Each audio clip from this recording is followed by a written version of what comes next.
সাধারণত জন্মদিন মানে উৎসব আর আনন্দের জোয়ার, কিন্তু যুক্তরাষ্ট্রের ৪৭তম প্রেসিডেন্ট ডোনাল্ড ট্রাম্পের ক্ষেত্রে বিষয়টি যেন কিছুটা ভিন্ন। ৮১তম জন্মদিনে এসে তিনি জানালেন এই বয়সটি তাকে মোটেই আনন্দ দিচ্ছে না। তিনি সহজভাবেই স্বীকার করেছেন এই সংখ্যাটি নিয়ে তিনি কখনোই খুব একটা ভাবেননি, তাই জন্মদিন উদযাপনেও তার বিশেষ কোনো উৎসাহ নেই। স্যান্ডেলিনা সো রূপচর্চায় আভিজাত্য। তবে বয়সের ভারে নুয়ে যাওয়ার পাত্র তিনি নন। হোয়াইট হাউসের এক অনুষ্ঠানে ট্রাম্প জানিয়েছেন নিজের সক্ষমতা নিয়ে তিনি এখনও আত্মবিশ্বাসী এবং নিজেকে বেশ তরুণী অনুভব করেন।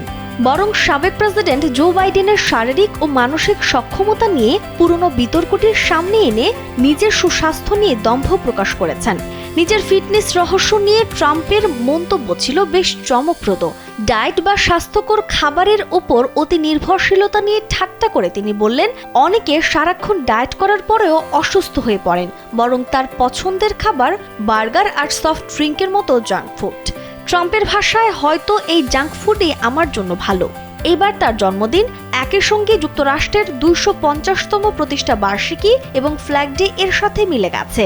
হোয়াইট হাউসের সাউথ লনে আল্টিমেট ফাইটিং চ্যাম্পিয়নশিপ ইভেন্টের জমকালো আয়োজনের মধ্যে দিয়েই কাটছে ট্রাম্পের এই জন্মদিন।